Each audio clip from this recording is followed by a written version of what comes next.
Mall Jagtial and georgette లో మనకు pure georgette కి కంచి బార్డర్ వచ్చి ది బెస్ట్ కలెక్షన్ అయితే వచ్చేసింది. ఇందులో మనకు మల్టీ కలర్స్ అయితే అవైలబుల్ లో ఉంది. సో జార్జెట్ ప్రిఫర్ చేసే వాళ్ళకైతే అది ది బెస్ట్ కలెక్షన్. అండ్ మనకు లైట్ క్రష్ వచ్చేసి శారీ ఓవరాల్ గా పెస్టల్ కలర్స్ లో ఉన్నవి. ఒకసారి కలర్స్ చూసుకోండి. పేస్టల్ కలర్స్ లో క్రష్ ఫ్యాన్సీ, ఇది క్వాలిటీ మనకు జారుడ్లో కాదు, అది ఫ్యాన్సీలో. శారీ ఓవరాల్గా లైట్ క్రష్ అయితే ఉంది, చాలా బాగుండే. ఇది మనకు కంచి బార్డర్లో ప్యూర్ జెరీ వీవింగ్ శారీ.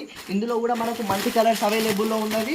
ప్రతి మోడల్లో మనకు మల్టీ సెట్స్ కూడా అవైలబుల్లో ఉన్నవి. హోల్సేల్ వాళ్ళు కావాలి అంటే మన శారదా వెడ్డింగ్ మాల్కి వచ్చేయండి. ఇది మనకు బెంటెక్స్ బార్డర్లో శారీ ఓవరాల్గా జెరీ చెక్స్ వచ్చి పోచంపల్లి డిజైన్. ప్రతి మోడల్లో మనకు మల్టీ కలర్స్ అయితే అవైలబుల్ ఉన్నవి. సేమ్ పేస్టల్లా జెరీ వీవింగ్ వచ్చేసి మనకు కాంట్రాస్ట్ బార్డర్. సో ఇట్లాంటివి మనకు చాలా మల్టీ పీసెస్ వచ్చినవి, మల్టీ సెట్స్ వచ్చినవి. సో హోల్సేల్ వాళ్ళు కావాలంటే శారదా వెడ్డింగ్ మాల్కి రండి. మన ఇన్స్టాలో ఫాలో చేయండి, యూట్యూబ్లో సబ్స్క్రైబ్ చేయండి. Thank you.